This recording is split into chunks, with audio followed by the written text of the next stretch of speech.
Oremos juntos.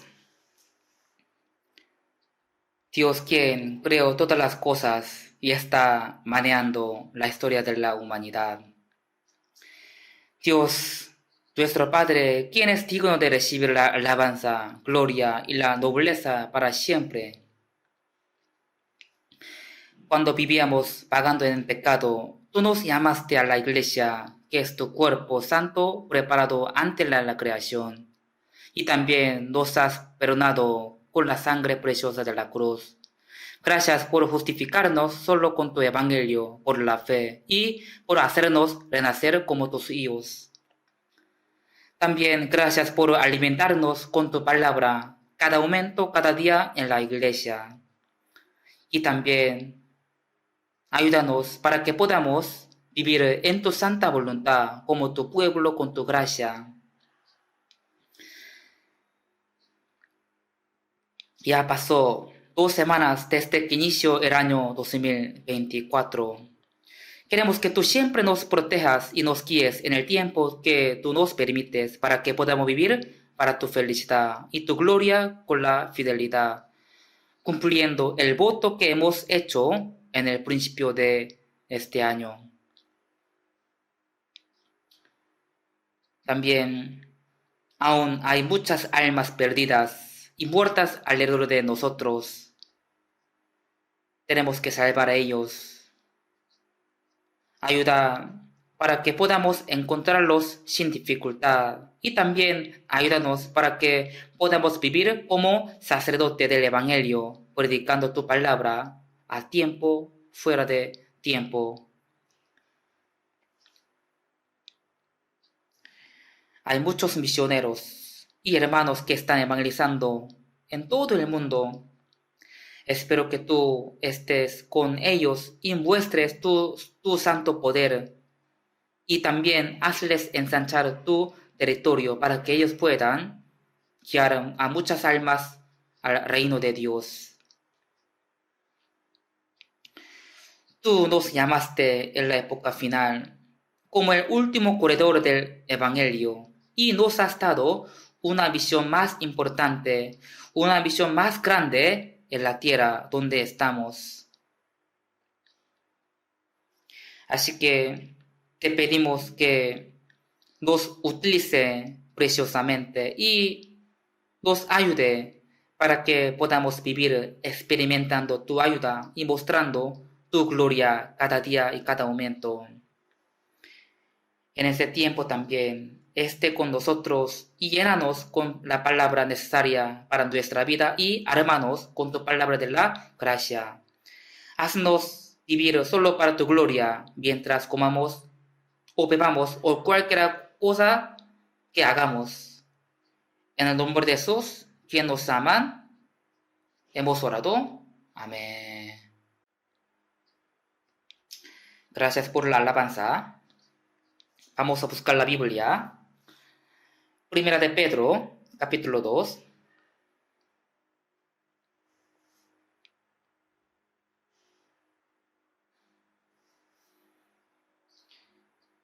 versículo 9. Yo voy a leer. Primera Pedro capítulo 2, versículo 9, yo voy a leer. Mas vosotros sois linaje escogido, real sacerdocio, nación santa, pueblo adquirido por Dios, para que anunciéis las virtudes de aquel que os llamó de las tinieblas a su luz admirable.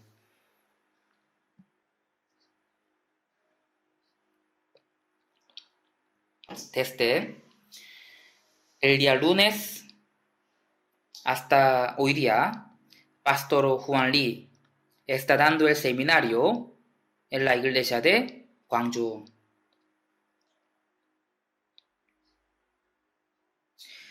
Hasta hoy día es el seminario de la Biblia en la iglesia de Gwangju. Por eso estoy aquí en su lugar.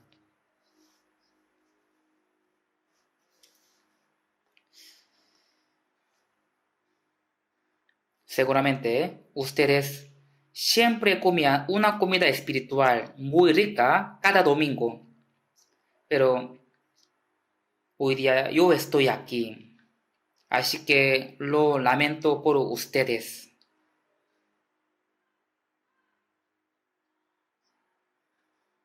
porque Pastor Juan Lee tiene que estar aquí, tiene que predicar a ustedes. Pero los hermanos de Iglesia de Gwangju no lo dejaban regresar. Por esta situación, Pastor Juan Lee está en Gwangju y yo estoy aquí en su lugar. Pero para mí es una gran gloria poderlos ver a ustedes.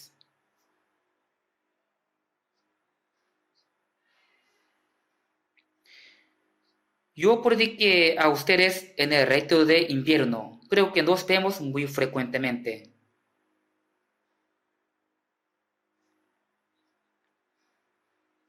Creo que cada uno en el retiro de invierno inscribió la palabra abundante de Dios en su corazón y seguro su corazón está armado con la palabra.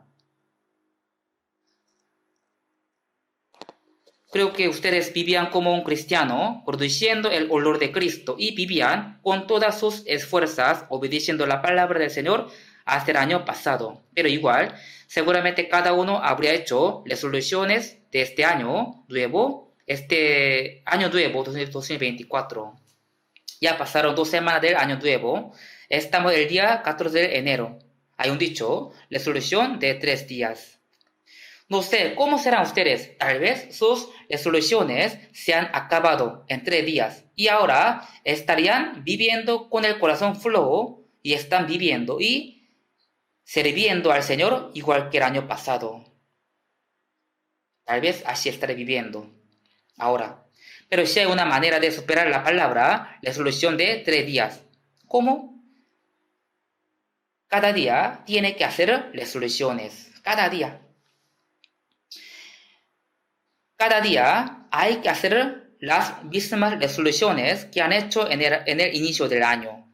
También hay que pensar que hoy día será el último día que Dios me permite. Así hay que hacer cada día. Así hay que vivir. Porque el diablo siempre nos hace malgastar nuestro tiempo y nos hace usar nuestro tiempo en las cosas no importantes.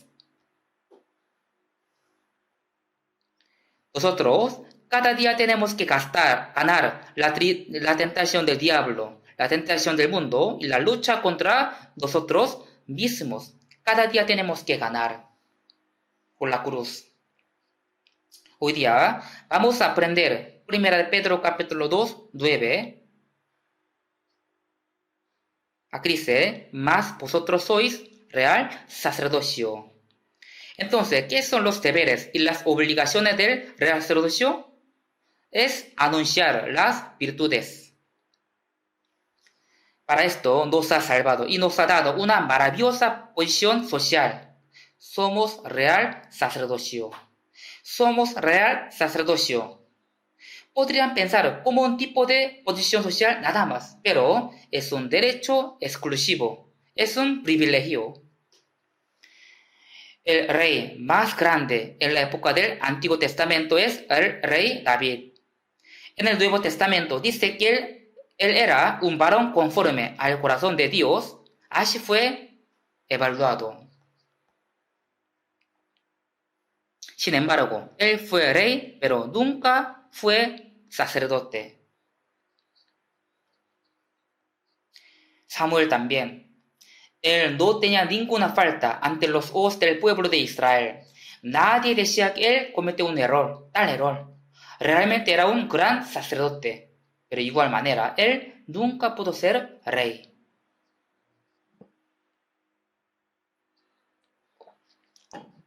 Pero entre los reyes de Israel, un rey quería ser sacerdote también. Él tenía de verdad avaricia. ¿Quién fue ese rey? ¿Qué quería sacerdote? El rey Usías. Él entró en el templo de Dios y quería quemar el incienso a Jehová. Los sacerdotes le decían que no podían. Sin embargo, él persistía en su deseo y finalmente quemó incienso, que solamente estaba permitido a los sacerdotes. Por eso, como disciplina, el rey Usías tuvo lepra. tuvo lepra.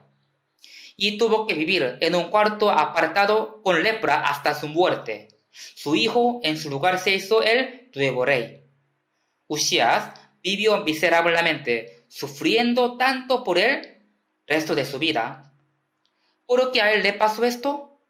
Porque él era rey y al mismo tiempo quería ser sacerdote. Era imposible. Pero maravillosamente, ¿y nosotros? Somos reyes, al mismo tiempo somos sacerdotes, real sacerdocio. En muchas partes de la Biblia hablan de esto. Vamos a buscar Apocalipsis capítulo 1, versículo 6. Apocalipsis capítulo 1, versículo 6.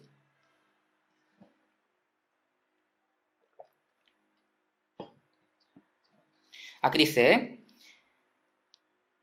y nos hizo reyes y sacerdotes para Dios, su Padre. A él sea gloria e imperio por los siglos de los siglos. Amén. Dios nos salvó, nos hizo sus hijos, su esposa, y también hasta nos hizo sacerdotes. No solamente somos sacerdotes, sino también somos reyes. También dice Apocalipsis capítulo 20, versículo 6. Capítulo 20, versículo 6.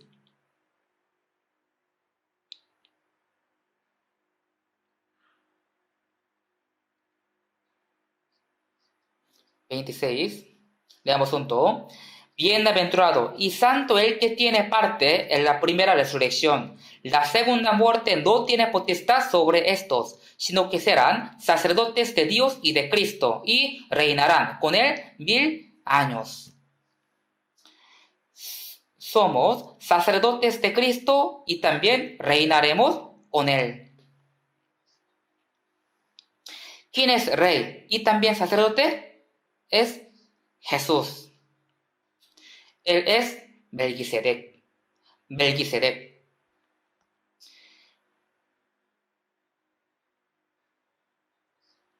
En el Antiguo Testamento sale el rey Melquisedec como el modelo de Jesús.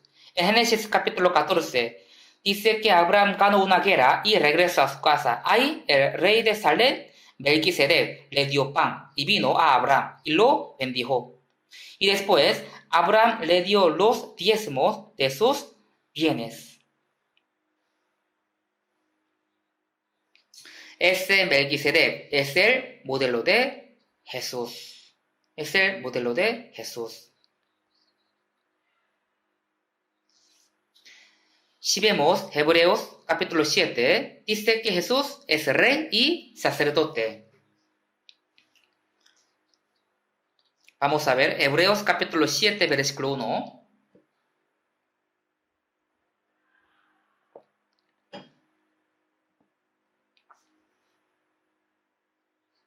Hebreos capítulo 7, versículo 1. Porque este Melquisedec, rey de Salem, sacerdote de Dios Altísimo, que salió a recibir a Abraham, que volvía de la derrota de los reyes, y lo bendijo. A quien asimismo dio Abraham los diezmos de todo, cuyo nombre significa primeramente rey de justicia, y también rey de Salem, esto es, rey de paz. Sin padre, sin madre, sin genealogía, que ni tiene principio de días, ni fin de vida, sino hecho semejante al Hijo de Dios, permanece sacerdote para siempre. Rey de Salem, Melquisedec, quien sale en Génesis capítulo 14, él no tenía padre, ni madre, ni genealogía. De repente apareció en la Biblia. ¿Quién es él? Según el Antiguo Testamento, todos los sacerdotes son de Leví, tribu Leví. Pero rey de Salem, Melquisedec, no es de la tribu Leví. No tenía padre, ni madre, ni genealogía. Tampoco es de uno de las 12 tribus de Israel. ¿Quién es él? Él es rey de Salem, rey de paz. ¿Quién es él? Melquisedec. ¿Quién es él? Jesús. Isaías dice así: porque un niño nos ha nacido y uno se ha dado, y el principado sobre su hombre, y se llamará su nombre admirable, consejero, Dios Padre fuerte, Padre eterno, príncipe de paz. Habla de Jesucristo. Es el Señor quien nos salvó. Rey de Salem, rey de paz, Melquisedec, indica Jesucristo. Ese Melquisedec es sacerdote y al mismo tiempo es rey. Nuestro sacerdote es Jesucristo, también es nuestro rey. Nosotros también somos reyes y somos sacerdotes, real sacerdocio. Jesús es el sumo sacerdote y al mismo tiempo es rey. De igual manera, los cristianos que son salvos son real sacerdocio. Es una maravillosa posición social. ¿Por qué? En la época del Antiguo Testamento, ningún rey, ningún sacerdote podía tener esta posición social. Pero Dios nos la ha permitido a nosotros. ¿Quién tiene este privilegio? El cristiano que recibe la salvación. Por eso, los cristianos son de clase especial, clase privilegiada entre 8 millones de personas de este mundo. Una clase privilegiada. Entre muchos cuentos infantiles de Andersen, hay un cuento que se llama Patito Feo. Un día una pata estaba empollando sus huevos. Ahí entró el huevo de un cisne. Este huevo era más grande que los huevos de pato, o sea, era muy diferente desde que era un huevo. Finalmente, todos nacieron saliendo del cascarón. Y salió un patito feo. Era muy feo en diferencia de los otros patos. Por eso, la mamá pato también tenía mucha curiosidad, dudaba. ¿Por qué es muy diferente? ¿Por qué es muy feo? Por eso lo picoteaba. Los patitos también lo marginaron. Por eso se llama patito feo. Con el tiempo, todos crecieron juntos. Un día de repente, ese patito feo aleteó y voló doblemente al cielo. Todos se dieron cuenta de que no era un pato, no era un patito feo, sino un cisne. Este patito feo siempre fue burlado y comía las cosas sucias en un pequeño estanque con otros patos. Él vivía pensando que era un patito feo. Él de verdad sufría injusticia.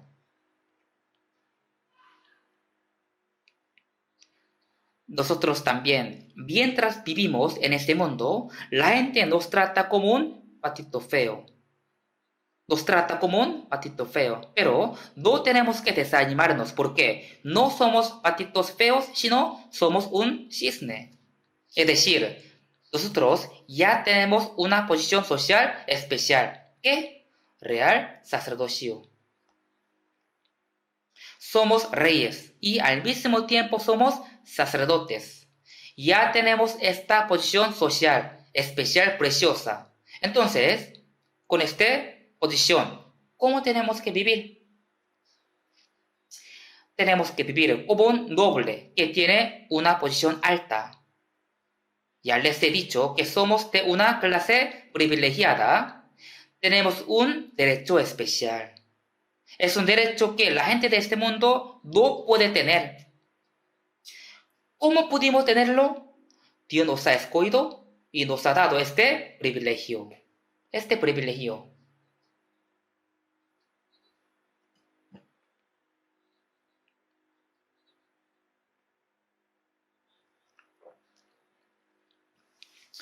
Aquí dice, Primera de Pedro capítulo 2, versículo 9. Mas vosotros sois linaje escogido. Sois linaje escogido.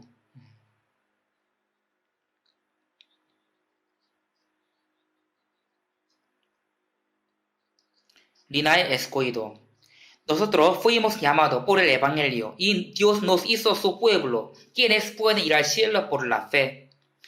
Entre 8 millones de personas de este mundo, somos muy especiales y preciosos, como si fuéramos un oro en la playa arenosa. Entre 8 millones de personas de este mundo, ¿cuántos habrían recibido la salvación? Pensemos esto. Esforzaos a entrar por la puerta angosta, porque os digo que muchos procuran entrar y no podrán. Entre los que viven en este mundo, son muy pocos los que tienen la esperanza de ir al cielo. Son muy pocos. Son muy pocos. Jesús también ha dicho, serán muy pocos. Entre muchas personas somos escogidos. Linae escogido. Obviamente no significa que un individuo ya fue predestinado para ser salvo. No significa esto. Dios predestinó la pareja de amor de Cristo. Predestinó al pueblo de Dios que vivía en el cielo eternamente. Predestinó la iglesia antes de la creación.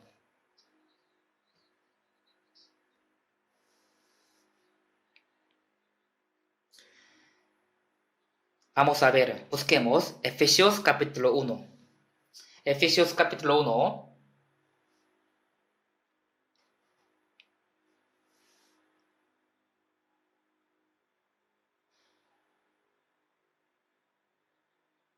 Capítulo 1, versículo 4 y 5.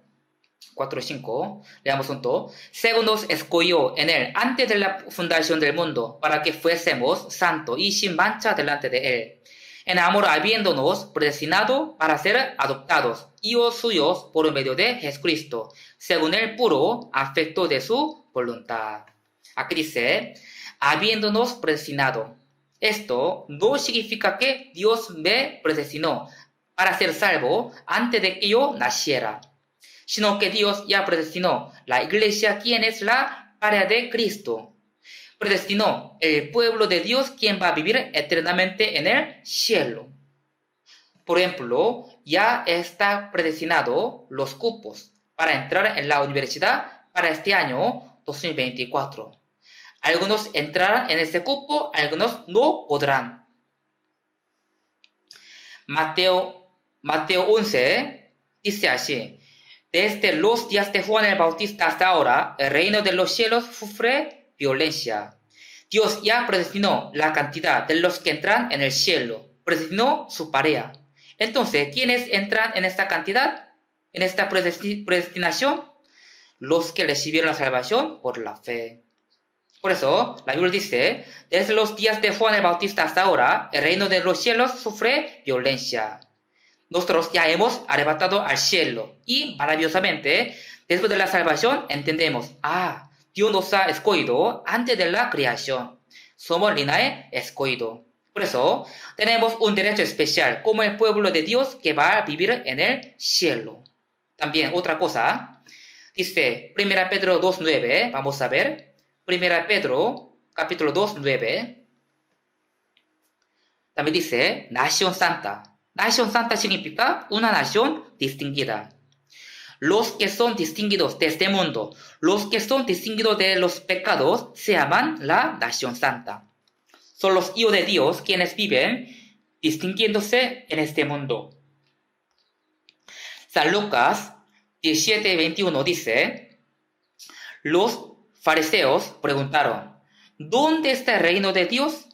Y Jesús respondió, dirán, él aquí o él allí, porque aquí el reino de Dios está entre vosotros. El reino de Dios está entre vosotros. Hay tres factores para formar un país. Son el territorio, la soberanía y el pueblo. El territorio es el cielo que el Señor preparó. ¿Y quién es el soberano? ¿Quién es el soberano?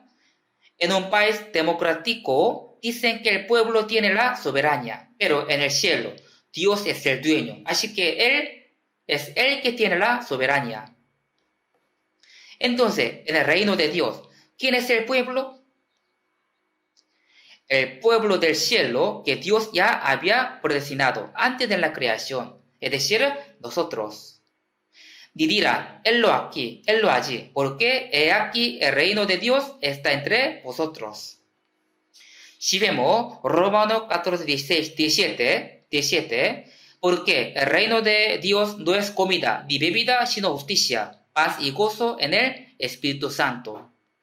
El Espíritu del Señor mora entre los salvos. Entonces, el lugar donde estamos ahora es un lugar santo, porque el Espíritu Santo está morando aquí en la iglesia con nosotros.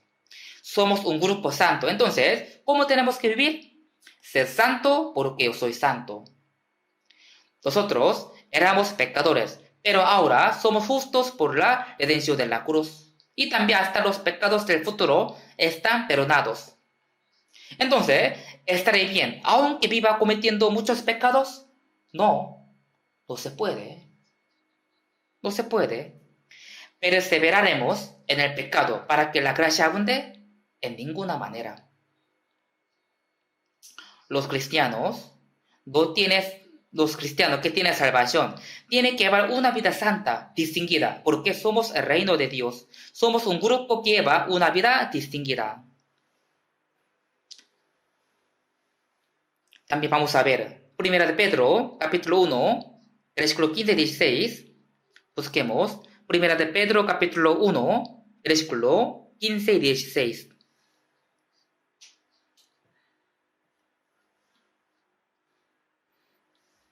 Leamos juntos. Sino, como aquel que os llamó es santo, sed también vosotros santos en toda vuestra manera de vivir, porque escrito está, sed santo porque yo soy santo.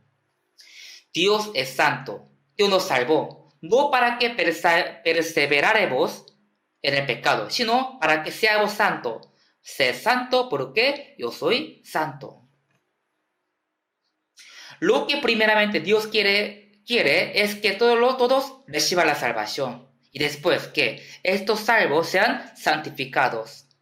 Primera de Tesalonicenses 4:3 dice, la voluntad de Dios es vuestra santificación. También dice, sed santos porque yo soy santo. Somos una nación santa. Somos una clase privilegiada, una clase exclusiva.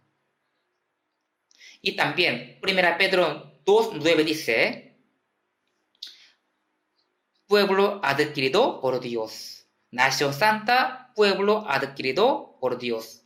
1 Pedro capítulo 2:9. Somos un pueblo adquirido, es decir, somos de Dios. Nosotros teníamos que recibir la condenación del infierno eterno, pero Dios nos compró con su sangre. Por eso, ahora somos de Dios, somos del Señor.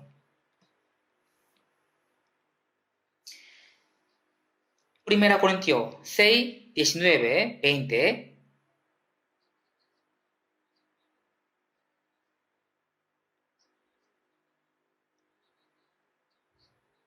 Primera Corintios capítulo 6, 19, 20 dice, ¿o ignoráis que vuestro cuerpo es templo del Espíritu Santo, el cual está en vosotros, el cual tenéis de Dios, y que no sois vosotros? Porque habéis sido comprados por precio. Glorificad pues a Dios en vuestro cuerpo y en vuestro espíritu, los cuales son de Dios. Porque habéis sido comprados por precio. Nos compró por precio en la cruz. También, si vemos Hechos capítulo 20, 28, dice, mirad por vosotros y por todo el rebaño en el Espíritu Santo os ha puesto por obispo para apacentar la iglesia del Señor, la cual él ganó por su propia sangre. Él ganó por su propia sangre. Los cristianos son reino de Dios que está en esta tierra. También son el pueblo de Dios y fueron comprados por la sangre de Jesucristo. Jesús es Dios mismo. Dios vino a este mundo siendo carne y murió en la cruz. Y Dios hizo sus hijos a todos los que creen en el maravilloso amor de la cruz. Y Dios ya los ha comprado con su sangre. Entonces, Dios nos compró por precio, por lo cual no somos de nosotros, sino somos de Dios. Somos de Dios. Muchos versículos explican estas cosas.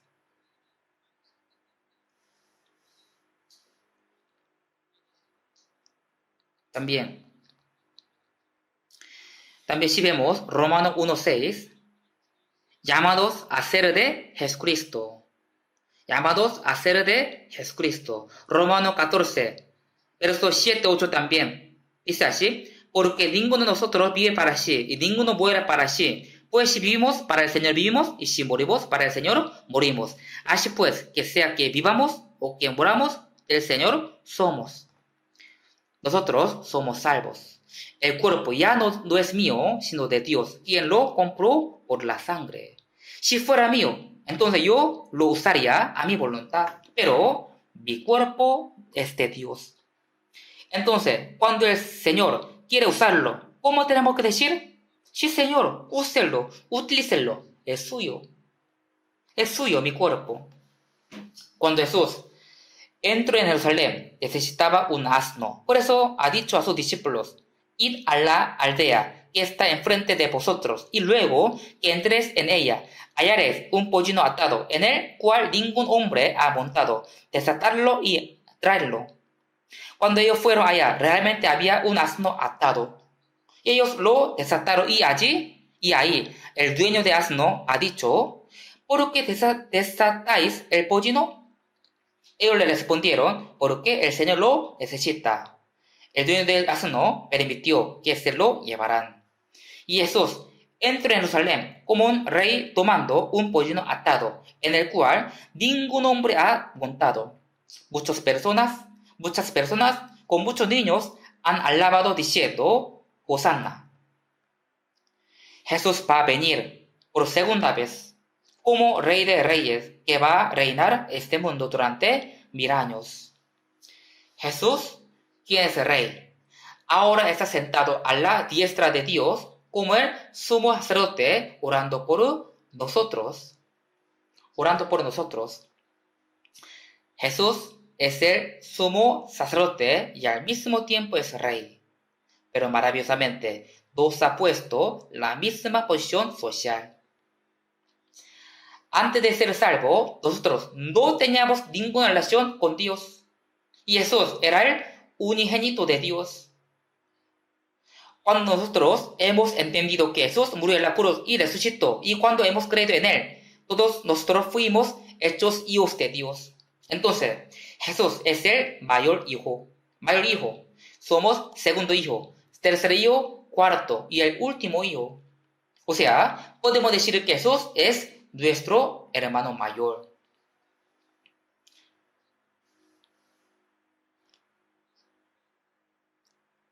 San Juan 1:12.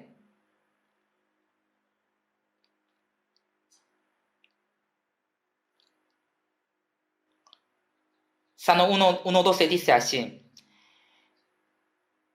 Les dio potestad de ser hechos hijos de Dios. Somos una persona que tiene este privilegio. Nosotros tenemos que saber bien que nuestros bienes no son de nosotros, sino de Dios. Cuando vivimos con este pensamiento, realmente podemos vivir como un real sacerdocio, quien puede dar el sacrificio vivo. Nosotros tenemos este privilegio. Por nuestra posición ante Dios, nosotros podemos acercarnos a Dios directamente. En la época del Antiguo Testamento, el sumo sacerdote tenía que matar a una cabra y con la sangre de ese animal entraba al lugar santísimo y allí pedía perdón a Dios por el pecado del pueblo de Israel. Pero cuando Jesús murió derramando toda la sangre, el velo que está en el lugar santo y el lugar santísimo se rasgó de arriba a abajo. Y ahora podemos acercarnos directamente a Dios sin la ayuda del sumo sacerdote. ¿Por qué? Ahora todos son sacerdotes. Somos sacerdotes. Es un maravilloso privilegio. Cualquier persona puede acercarse a Dios por la fe. Nosotros tenemos este privilegio. También, aunque los que no tienen la salvación oren a Dios, Dios jamás escucha. No escucha.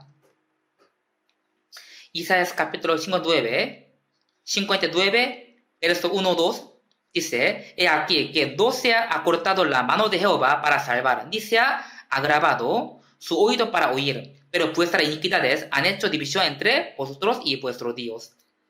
No va a escuchar. La única oración de los pecadores que Dios escucha es la oración de arrepentimiento de los pecados. Dios, yo soy pecador, quiero recibir salvación, quiero ser salvo. Dios escucha solo ese tipo de oración. Pero, ¿cómo son los cristianos? Si es cristiano, cualquiera puede acercarse al trono de la gracia y puede orar a Dios. Solo los cristianos que tienen salvación tienen este privilegio. Puede orar, puede adorar, puede dar un sacrificio a Dios.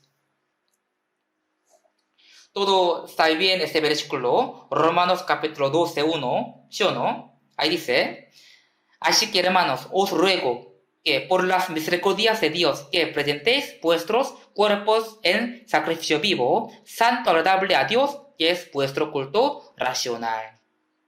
¿A quién Dios está diciendo esta palabra? A los cristianos que tienen la salvación. Está diciendo este versículo al pueblo de Dios, a su reino, al reino escogido, que presentéis vuestros cuerpos en sacrificio vivo, santo, agradable a Dios, que es vuestro culto racional. Un día, Jesús ha dicho una palabra a una mujer samaritana. Mas la hora viene, y ahora es, cuando los verdaderos adoradores adorarán al Padre en espíritu y en verdad. El día de Pentecostés empezó la historia de la iglesia. Desde ese momento, los que tienen la salvación como un linaje escogido, siendo la iglesia, pueden dar culto, pueden presentar sus cuerpos en sacrificio vivo. Ya tenemos este privilegio. Podemos dar culto, podemos presentar nuestro cuerpo en sacrificio vivo. Y el segundo privilegio. ¿Qué privilegio sería? Es el privilegio de poder orar. Dios no escucha la oración de pecador, pero Dios escucha la oración de su Hijo, quien tiene salvación.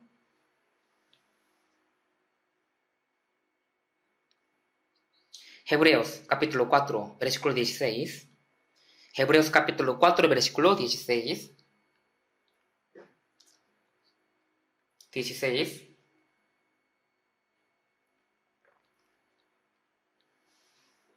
Leamos juntos. Acerquémonos, pues, confiadamente al trono de la gracia para alcanzar misericordia y hallar gracia para el oportuno socorro.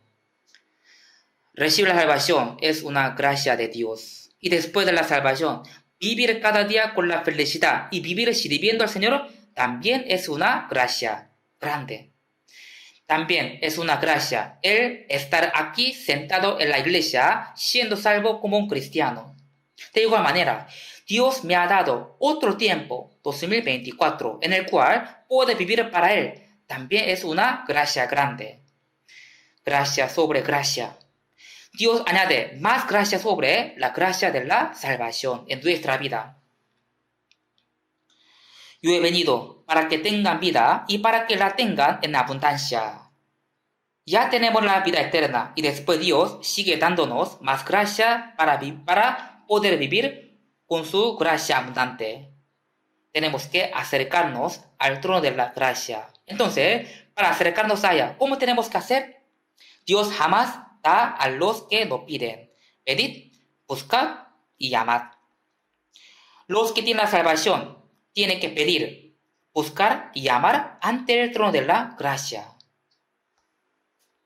También dice, pero no tenéis lo que deseáis, porque no pedís y no recibís, porque pedís mal, para gastar en vuestros deleites. Si quiere vivir en gracia abundante, primero tiene que acercarse al trono de la gracia. ¿De qué manera? Con la oración. No pedimos a Dios por lo que podemos hacer, sino pedimos a Dios por lo que no podemos hacer. Es lo que Dios puede hacer. Tenemos que acercarnos al trono de la gracia. Ahí tenemos que orar. Porque tenemos este privilegio de poder orar. Busquemos 1 de Juan, capítulo 5. 1 de Juan, capítulo 5.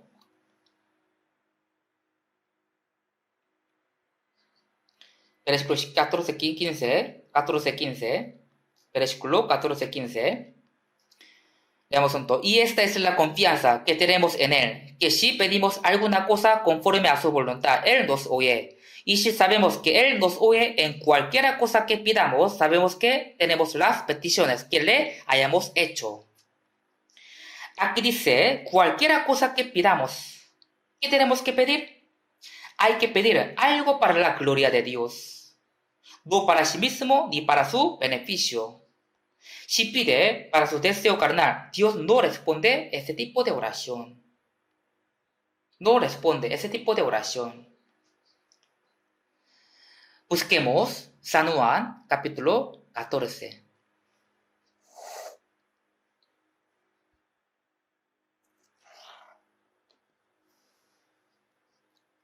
Ya tenemos el privilegio de orar. San Juan capítulo 14, versículo 13 y 14. Leamos juntos. Y todo lo que pidieres al Padre en mi nombre, lo haré, para que el Padre sea glorificado en el Hijo. Si algo pidieres en mi nombre, yo lo haré. Todo lo que pidieres al Padre en mi nombre, lo haré. ¿En nombre de quién podemos pedir? En el nombre de Jesús, quien nos salvó. Por eso, cuando oramos, así estamos diciendo, orando, en el nombre de Jesús, quien nos salvó, hemos orado. También, así hemos dicho, por el nombre de Jesús, quien nos salvó, hemos orado. Cuando oramos a Dios en el nombre de Jesús, entonces Dios Todopoderoso lo va a hacer. Es como Jesús ha afirmado en el papel de nuestra petición. Pero los que no tienen salvación, no tienen este privilegio. Nosotros ya lo tenemos, sí lo tenemos. Jesús Altísimo dejó su alto trono y vino a esa tierra siendo un hombre. Él es el más rico, tiene todas las cosas, pero él mismo se ha hecho como un hombre pobre, como un mendigo. Porque de esa manera vino a esa tierra, fue para enriquecernos, para enriquecernos. La Biblia dice, Dios Padre, tú que dominas sobre todo, es decir, eres dueño de todas las cosas de este mundo. Él tiene todas las cosas, nadie será más rico que Él. Y nosotros somos los hijos de Él, que tiene la mayor riqueza. Pero entre los que tienen la salvación, algunos sufren por la pobreza. No solamente estoy hablando de algo material. ¿Por qué sufre por la pobreza? Es porque no piden. Dios es un ser rico, pero Él a quien le da su riqueza, al que pide, al que busca, al que llama. Ya tenemos este privilegio. Pero ¿por qué no estamos viviendo con mucha riqueza, sino estamos sufriendo por la pobreza? Porque no estamos pidiendo.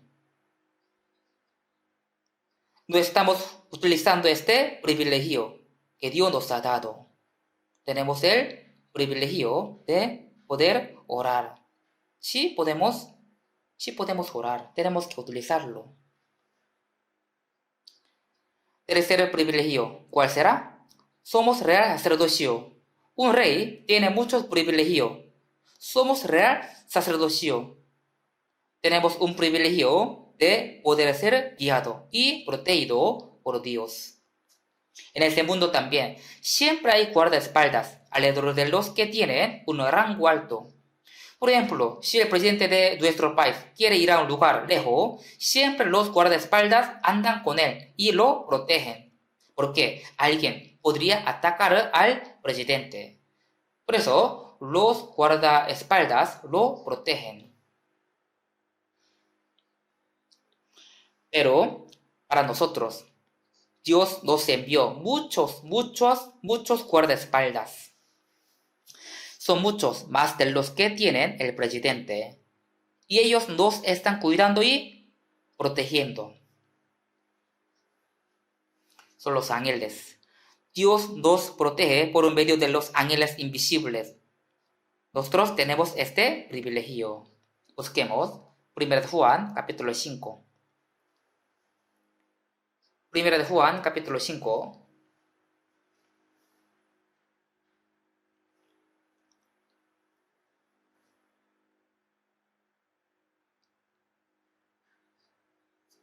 Versículo 18.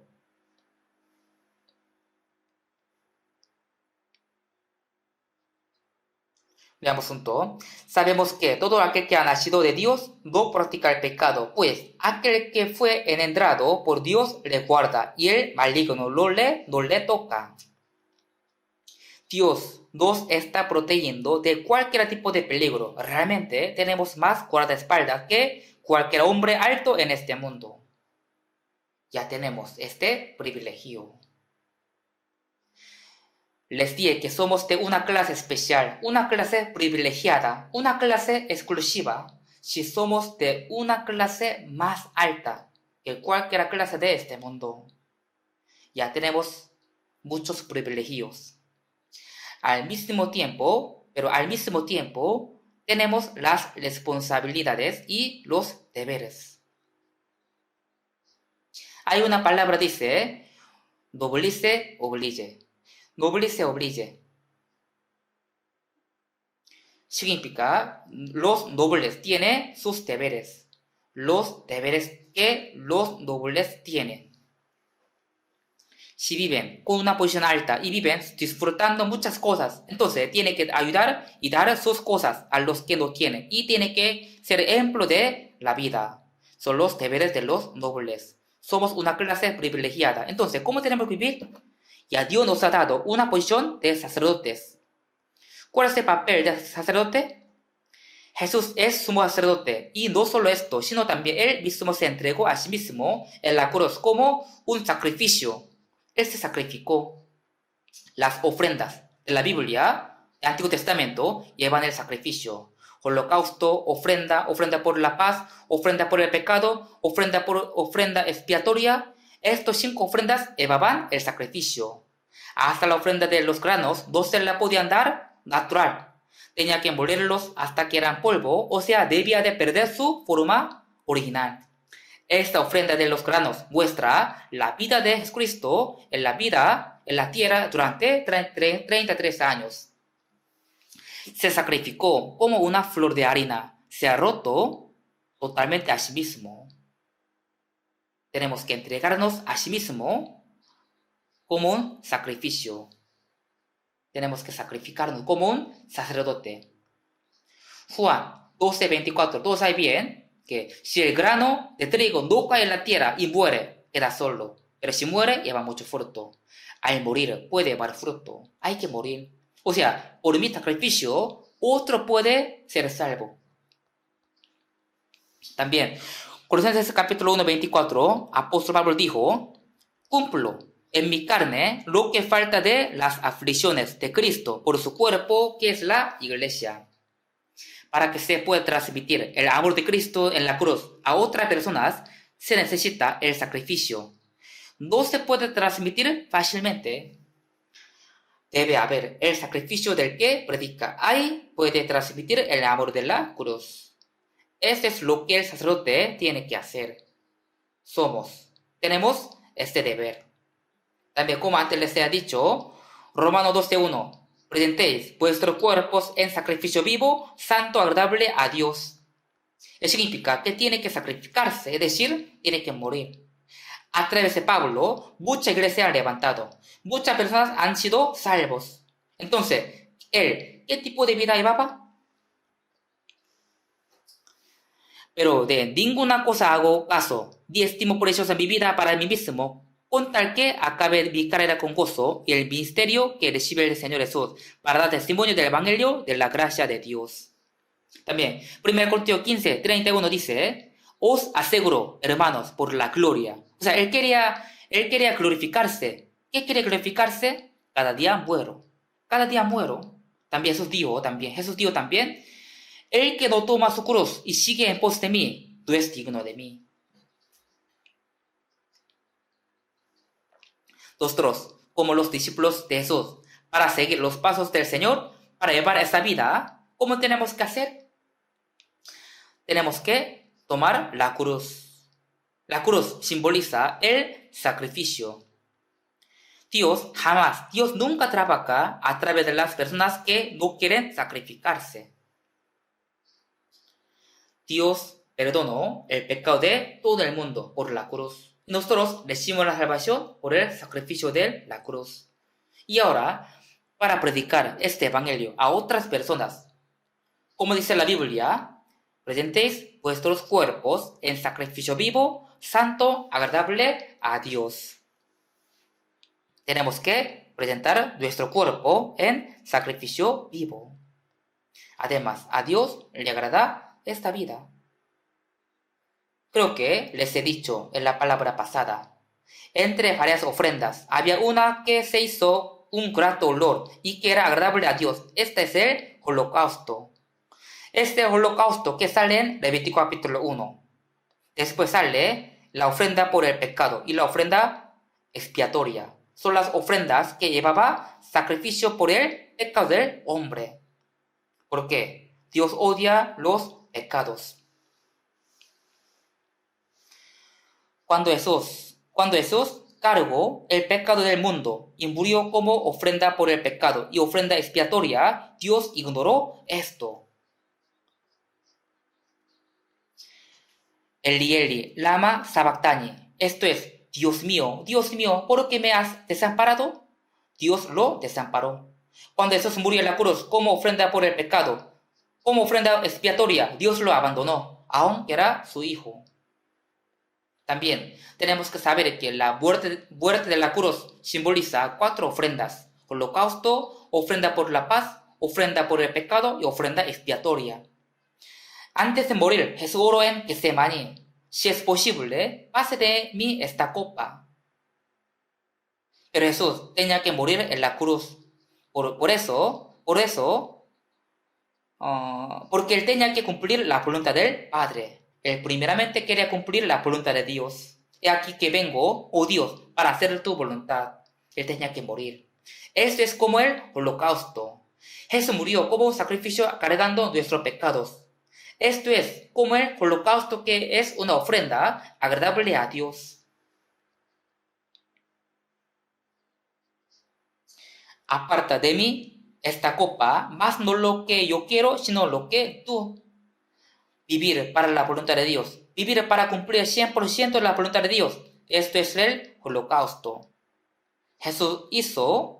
Cuando Jesús hizo la voluntad de Dios, Dios lo recibió con gozo, como el holocausto. De la misma manera, en nuestra vida, vivir santificándonos, vivir entregándonos es una vida de holocausto. Esta vida le agrada a Dios. Por eso, Romanos 12:1 dice: presentéis vuestros cuerpos en sacrificio vivo, santo, agradable a Dios. Para presentarse como el sacrificio vivo, ¿cómo tiene que ser? Debe ser limpio. No debe tener ninguna mancha de su vida. Por eso, si vemos Levítico 1:3, cuando hace el holocausto, tenía que sacrificar un animal sin defecto. Así dice: macho sin defecto lo ofrecerá. Macho sin defecto lo ofrecerá. Sin defecto. Los cristianos que tienen salvación tienen que presentarse a sí mismos a Dios. Pero, ¿qué tiene que dar? Lo que no tiene defecto. Lo que no tiene mancha. También, lo mejor. Lo mejor. Y también al dar la ofrenda de holocausto, tenía que quitarle la piel al animal, desde la cabeza hasta los pies, y tenía que dividirlo en pedazos. Y después lavaban todas las partes y las ponían en el altar, y finalmente han quemado todo para entregárselo a Dios. Todos. Tenía que darle todo a Dios, todos. Dios nos compró con su sangre y no nos pide una parte de nuestra vida, sino que nos pide nuestra vida entera. Entonces, si yo doy todas mis cosas, yo seré pobre. Si doy todas mis cosas, ¿no tendré ni una cosa de mi vida? No es así. Dios me pide todas mis cosas y luego me da algo mejor que lo que yo tenía. Hay que saber esto. Pronto viene el Señor. Pronto viene el Señor.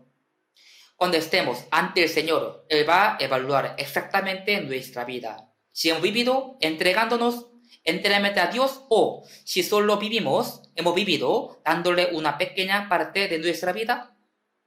La ofrenda no tiene que tener ningún defecto. Pero si vemos en el libro de Malaquías, el pueblo de Israel daba los animales enfermos y los animales ciegos y cojos. Todo era un sacrificio perfecto. También Malaquías sale que Dios ha dicho a Israel, volveos a mí y yo me volveré a vosotros.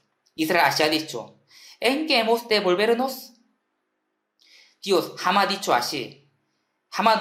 Dios nunca dio así. Escuche mi palabra, ore mucho, nunca dio así. Dios les ha dicho que vuelva y ha pedido una cosa. ¿Qué les ha pedido? ¿Qué les ha pedido? Tenéis que dar vuestros diezmos y ofrendas correctamente. Diezmos y ofrendas. ¿Por qué dio así? Aunque sea un cristiano que tiene la salvación en su vida, tiene una cosa muy útil que siempre tiene que tener, que es el dinero. Pero uno es mezquino con el dinero para con Dios. Entonces, no puede ser así. Yo doy toda mi vida al Señor. Yo me presento como un sacrificio vivo, santo al Señor. No puede ser así. Ni siquiera puede dársela al Señor. Una cosa pequeña, tan pequeña, que es el dinero. ¿Cómo podría dar su vida entera al Señor? Imposible, no puede esto. Martín Lutero, quien ha hecho la reforma religiosa, dio así. No puedo creer en el arrepentimiento de la persona que su bolsillo no se ha arrepentido. También hay un dicho, al momento de bautizarse en el agua, su billetera también tiene que bautizarse. Su billetera también tiene que bautizarse. Nuestra riqueza y nuestro dinero son un subproducto de nuestro cuerpo dado por Dios. Entonces, tenemos que darlo al Señor. Cuando diezma, no significa que solo 1 entre 10 es de Dios, sino también 9 entre 10 también son de Dios. Todo es de Dios. Todo es de Dios. Hay que dar diezmo. Prueban dar diezmo. Entonces, la Biblia, ¿qué dice? ¿Cómo promete? Abriré las ventanas de los cielos y derramaré sobre vosotros bendición hasta que sobreabunde. Es la promesa de Dios. Si uno no es fiel en la cosa pequeña, no puede vivir para el Señor. Seguramente cada uno que está aquí ha hecho nuevas resoluciones para este año 2024. Presentéis vuestros cuerpos en sacrificio vivo, santo, agradable a Dios. Dios quiere que entreguemos hasta nuestro cuerpo, hasta nuestra vida como holocausto. Pero ni siquiera puede dar una cosa pequeña, que es la riqueza, que es el dinero. Entonces, jamás podrá decir así, yo doy mi cuerpo y mi vida al Señor. Sería una mentira grande. Cuando no había comida en Jerusalén, los hermanos de la iglesia de Macedonia ha hecho ofrenda para ayudar a los de Jerusalén. Macedonia hoy en día es una parte de Grecia. Los hermanos de Macedonia han hecho la ofrenda y la enviaron a la iglesia de Jerusalén. La Biblia dice que ellos han hecho más allá de sus fuerzas. Más allá de sus fuerzas. Busquemos 2 de Corintios capítulo 8.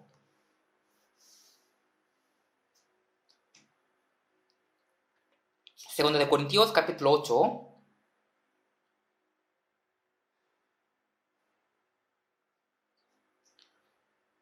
Versículo 3.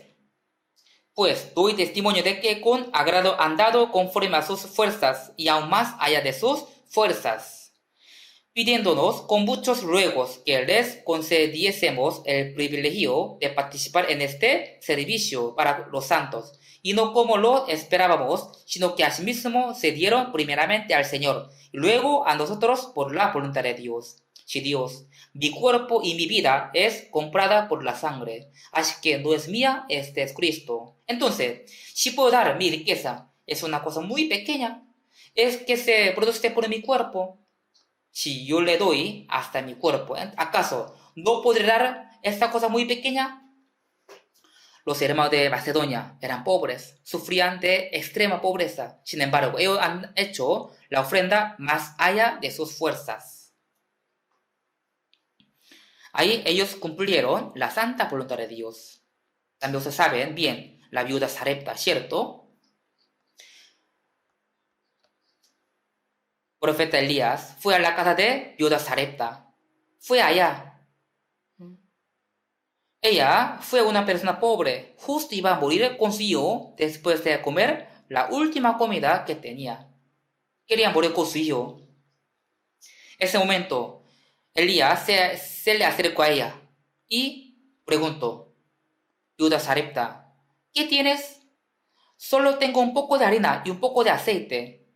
Con esto voy a hacer una comida y después de comerla voy a morir con mi hijo. ¿Por qué ella quería morir? Porque ya no tenía más comida.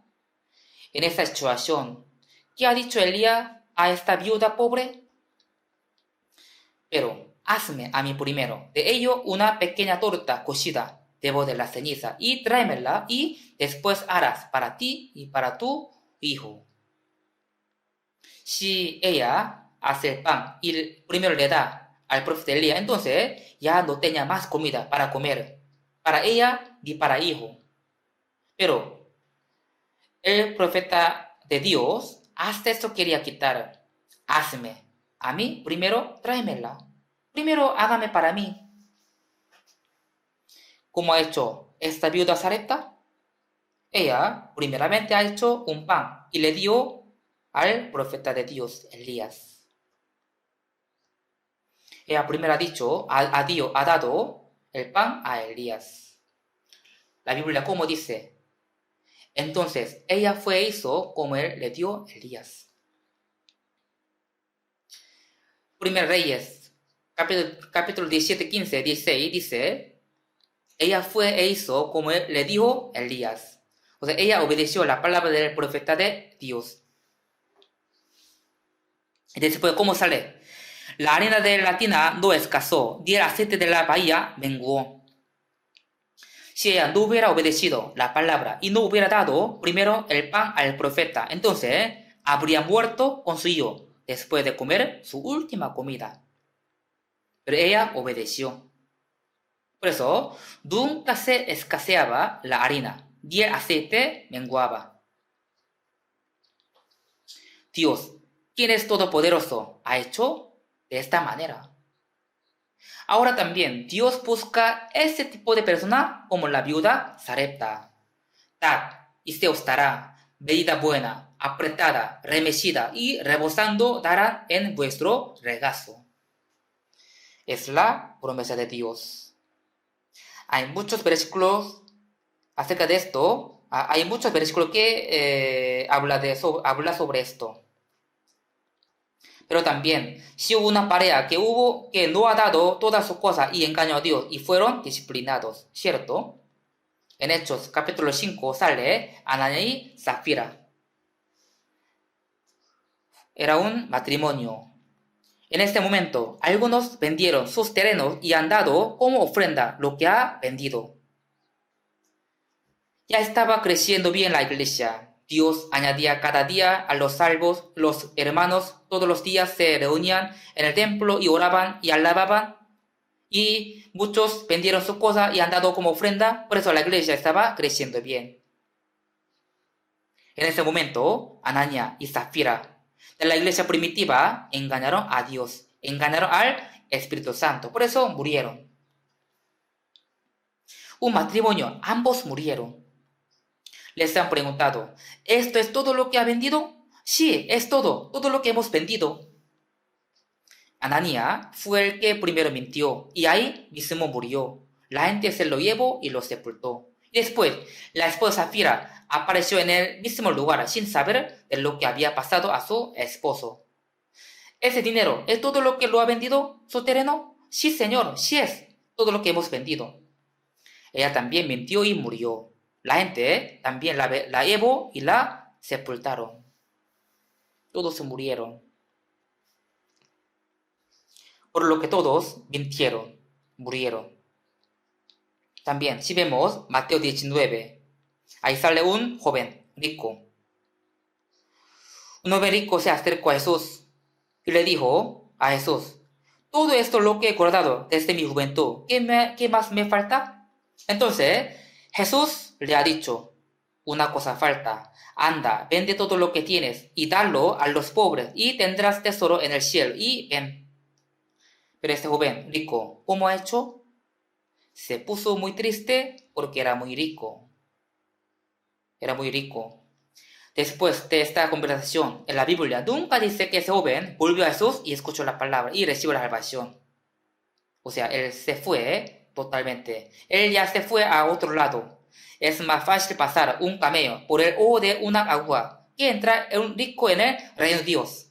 Entonces, ¿quién pues podrá ser salvo? Para los hombres esto es imposible, mas para Dios todo es posible. Ese joven rico no pudo entregarse enteramente a Dios. Obviamente ni siquiera era salvo. Sí, Señor, le daré toda mi vida. Los cristianos deben confesar así, deben vivir de esta manera. El holocausto es que tiene que hacer pedazos desde la cabeza hasta los pies, y tiene que quemar todas las piezas en el altar para darlas a Dios. Todos hay que quemarlas. ¿Qué significa? Significa sufrimiento y el sacrificio. Quemándolos sube el olor grato a Dios. Dios desea toda mi vida y todas mis cosas. Sí, Señor, todas mis cosas son suyas. No sé cuánto tiempo me queda de mi vida, pero voy a vivir para el Señor. Para usted, para el Señor. Así tenemos que vivir. Seguramente Dios nos evaluará cuando estemos ante Él. Si hemos dado todas mis cosas o hemos vivido con un corazón mezquino.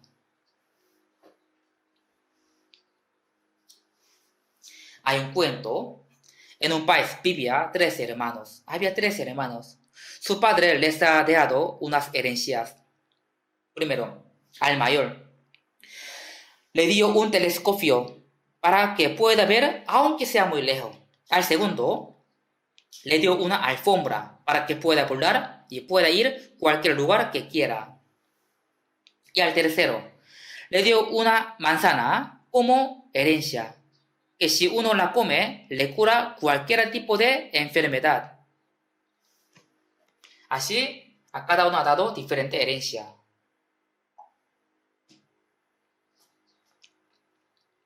Un día, el mayor ha visto un cuarto del palacio con su telescopio.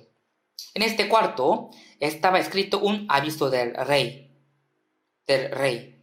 Así estaba escrito: la princesa, mi hija, está enferma. Si alguien sana y salva a mi hija, será mi yerno y se casará con mi hija y le daré todo mi reino. El mayor ha visto ese aviso y le ha dicho a sus 2 hermanos y dijo: ¿qué hacemos? ¿Cómo hacemos? El segundo dijo: hermano mayor, vamos allá juntos. El mayor preguntó: ¿en qué vamos? Vamos en mi alfombra, podemos ir volando allá. Entonces, ¿cómo podemos curar a la princesa? Ahí el último hermano dijo: yo tengo una manzana que puede curar cualquier enfermedad. Vamos. Por eso, los 3 hermanos fueron al palacio volando con la alfombra de segundo hermano. Ya encontraron a la princesa y le dieron la manzana. Ella comió y se curó. Después, el rey ya quería dar su reino y también tenía que hacer a uno como su yerno, porque había prometido. Pero él no sabía cómo hacer, porque los 3 hermanos todos creían que podían casarse con la princesa. El rey pensó mucho y finalmente decidió. ¿Sí saben ustedes quién pudo casarse con la princesa y pudo recibir el reino? ¿Quién fue? ¿Quién sería? El último. Entonces el mayor y el segundo preguntaron al rey: ¿por qué yo no puedo? ¿Por qué yo no puedo? El rey explicó por qué. Primero dijo al primero: tú todavía tienes el telescopio que tu padre le dio. Y el segundo también ha dicho: tú también todavía tienes la alfombra con la que puedes ir a cualquier lugar. Pero el último ya no tiene la manzana. Mi hija se la comió toda. Es decir, el último ha dado todo lo que tenía. Todo lo que tenía. Dios seguro nos va a evaluar. Si he dado todas mis cosas o no. Si he vivido sacrificándome o no. Seguro nos va a evaluar cuando estemos ante Dios.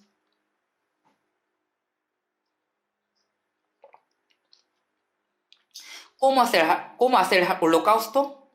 Tenía que quemar todo. Quemando todo, podía darlo a Dios. Tenía que quemar todo, todas las partes, todas las piezas. Entonces, de allí subía el olor. Ese olor se hizo un olor grato y Dios lo recibió. ¿Qué quiere decir esto? Necesita el sufrimiento y el sacrificio.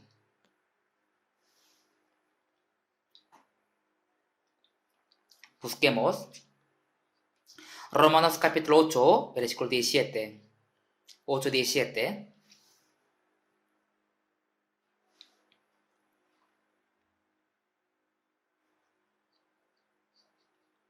Capítulo 8, versículo 17. Leamos juntos. Y si ellos, también herederos, herederos de Dios, coherederos con Cristo, y si es que padecemos juntamente con Él, para que juntamente con Él seamos glorificados. También abajo dice, no son comparables con la gloria venidera. 2 Corintios 4:17 también dice, esta leve tribulación momentánea. A nadie le gustará la tribulación porque es bien doloroso, pero es una tribulación momentánea. El sacrificio de los cristianos es momentáneo. Cuando estemos de pie ante Dios, nos va a dar la recompensa, la gloria, la corona. Estas son eternas. Filipenses capítulo 1, 29. Porque a vosotros os es concedido a causa de Cristo, no solo que crees en Él, sino también que padezcáis por Él. ¿Sabe esto? Ahora en Ecuador están en alerta. Hay muchos peligros. Pero en mucha parte de Ecuador tenemos nuestra iglesia. Por eso, ahora están predicando fuertemente en Ecuador por medio de nuestra iglesia. Obviamente, sí hay dificultades en todos los países, pero en este momento la iglesia que tiene gran dificultad es la iglesia de Ecuador. Hace unos días atrás había empezado el seminario de una iglesia en Ecuador, pero de repente las mafias de la cárcel se amotinaron contra el gobierno y el presidente declaró el estado de excepción. Por eso tenía que suspender el seminario porque nadie podía salir a la calle. Ahora tiene gran dificultad. Pero hace unas décadas atrás, unos misioneros jóvenes estadounidenses fueron para evangelizar y fueron matados por la tribu Aucaen en Ecuador. Uno entre ellos fue Jim Elliot. Él fue matado por una lanza. Si uno va a Ecuador, por donde cerca de selva, todavía puede visitar el aeropuerto de donde despegó la avioneta de ellos. Y también está conservada la casa donde Jim Elliot se preparaba para evangelizar. Este Jim Elliot murió siendo joven. Él se graduó con una buena calificación de una universidad en Chicago y la universidad ya lo iba a contratar como un profesor, pero él rechazó esto. Jim Elliot dijo, yo voy a evangelizar a las tribus que todavía no saben del evangelio. Yo iré al Ecuador. Él, viajando toda su vida cómoda y prosperada, fue a Ecuador con su esposa y su hijo para evangelizar y para vivir para el Señor. Pero en Ecuador, él murió siendo atacado con una lanza que le tiró un indio. Ahí, la prensa de Estados Unidos dio, es gran pérdida nacional, porque murió un joven. Murió siendo joven. Pero en ese entonces, un periodista ha dicho a la esposa de Jim Elliot, ¿cuán trágico es? Diciendo esto, le había consolado. Ahí, la esposa de Jim Elliot ha dicho al periodista, señor periodista, tenga esta palabra, no es una tragedia. Mi esposo fue allá para cumplir su meta, fue allá para entregar su vida. Así dio y le mostró un cuaderno de meditación de su esposo, en el cual había escrito cuando era universitario. Le mostró una parte que dice así, que decía: oh Dios, no te pido que me permitas vivir largamente, solo deseo que mi vida sea utilizada para cumplir tu voluntad. Quiero predicar nada más. Dios, quémame. Dios, quémame. Esa parte la esposa ha mostrado al periodista. Jim Elliot. Jim Elliot, que fue matado en Ecuador, fue entregado a Dios como un holocausto. Fue entregado como un holocausto. En la historia del cristianismo, durante 2000 años, había 70 millones de mártires. ¿Por qué ellos fueron matados? ¿Por qué ellos sufrieron tanto? ¿Por qué fueron matados? Es para el Señor. Si uno predica este evangelio, uno predica la palabra, no podrá tener una vida segura de este mundo. No tendrá una vida cómoda, una vida prosperada en este mundo. ¿Por qué? Podría ser maltratado y burlado por la gente de este mundo. Seguro tendrá sufrimiento y tribulación. ¿Cómo pues invocarán a aquel en el cual no han creído? ¿Cómo creerán en aquel de quien no han oído? Muchos murieron predicando el evangelio. Apóstol Pablo también dio así: cumplo en mi carne lo que falta de las aflicciones de mi Cristo por su cuerpo, que es la iglesia. Nosotros tenemos que vivir este año 2024 con este corazón. Para algunos, este año podría ser el último año de su vida, o tal vez podría ser el último año para todos nosotros. ¿Por qué? Podría venir el Señor este año. Yo pensaba que el año pasado iba a venir el Señor, pero no vino. Seguro nos dio otra oportunidad. Vivimos pensando que este año puede ser el último año de mi vida. Al morirme, cuando esté ante Dios, Él me preguntará: yo morí por ti, ¿tú qué hiciste por mí? Así me va a preguntar. Somos real sacerdocio para que anuncies las virtudes. ¿A qué se refiere las virtudes? Se refiere al evangelio. Dios nos preguntará: yo morí por ti, ¿tú qué hiciste por mí? ¿Tú a cuántas almas me han guiado? Sí, Señor, tal persona me han predicado, pero yo no pude transmitir tu evangelio a otra persona. Sí, Señor, tal hermano, tal hermana se ha sacrificado tanto para salvarme, pero yo no pude predicar vía una persona. Ni siquiera puedo decir esa palabra por la vergüenza. No debe pasarnos esto a nosotros. Si vemos 2 de Tesalonicenses, capítulo 2, 19, el apóstol Pablo escribió a los santos de la iglesia de Tesalónica. Así ha dicho: vosotros sois nuestra esperanza, nuestra gran gloria, nuestro gozo.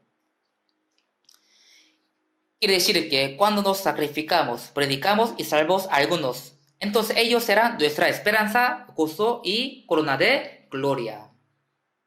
No solamente esto, también Dios me va a venir, nos va a venir a cada uno de nosotros. Me va a venir a mí. ¿Y después qué? Para que cada uno reciba según lo que haya hecho mientras estaba en el cuerpo, sea bueno o sea malo. No hay el premio colectivo para todos, sino a cada uno individualmente le va a dar dependiendo cómo ha vivido para el Señor y cuánta gloria ha dado a Dios por medio de sus frutos. Si vemos Juan capítulo 15, 8, dice así: en esto es glorificado mi Padre, en que ves muchos frutos. Jesús vino a esta tierra para salvar a los pecadores. Y ahora también lo que le da más gozo a nuestro Padre es el fruto de la salvación. Él se goza más cuando encontramos a una oveja perdida, más que por 9 ovejas que está entre nosotros. ¿Qué significa esto? Es buscar a las almas perdidas y salvarlas. Es la predicación. Id por todo el mundo y predicad el evangelio a toda criatura. es la más grande misión en este mundo. Dios nos llamó como el real sacerdocio para que anunciemos las virtudes de aquel que nos llamó de las tinieblas a su luz admirable.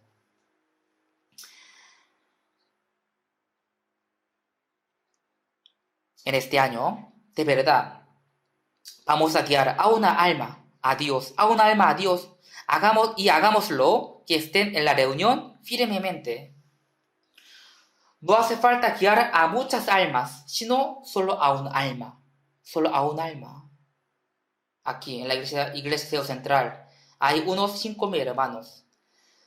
Si cada uno predica solo a un alma y lo hace estar firme en nuestra reunión, entonces, al fin de este año, cuando haya el retro de invierno, aquí estará más que 10,000 hermanos. Más que 10,000 hermanos. ¿Por qué están asustados? ¿Será difícil esto? No es difícil. No es difícil. Porque solo cada hermano tiene que predicar a una alma nada más. Si yo digo, prediquemos 50 almas, prediquemos 100 almas, 100 almas, entonces ya es una gran cantidad. Suena muy difícil. Pero yo digo, no a 100 almas, sino cada uno. Cada uno solo a una alma nada más. Cada uno predique a un alma nada más. Si uno ya salvó a una persona, ya no predique más a otro. Mejor ayude a otro hermano para que pueda predicar a un alma. Solo prediquemos a un alma, a un alma. Así hagamos. ¿Qué les parece? Así hagamos.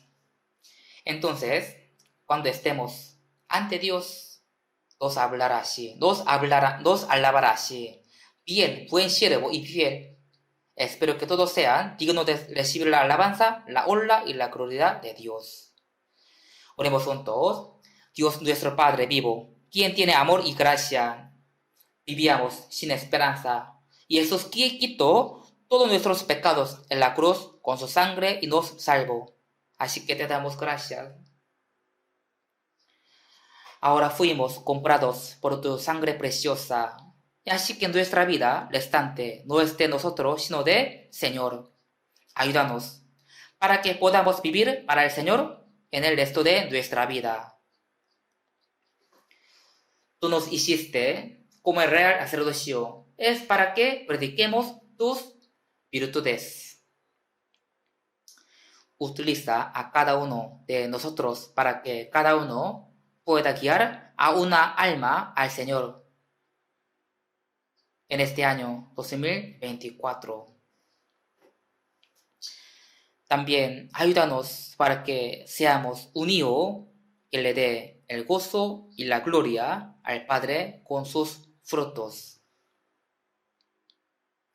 De esta manera queremos que tu reino, que tú predestinaste antes de la creación, se amplía por nosotros. En el nombre de Jesús, quien nos ama, hemos orado. Amén.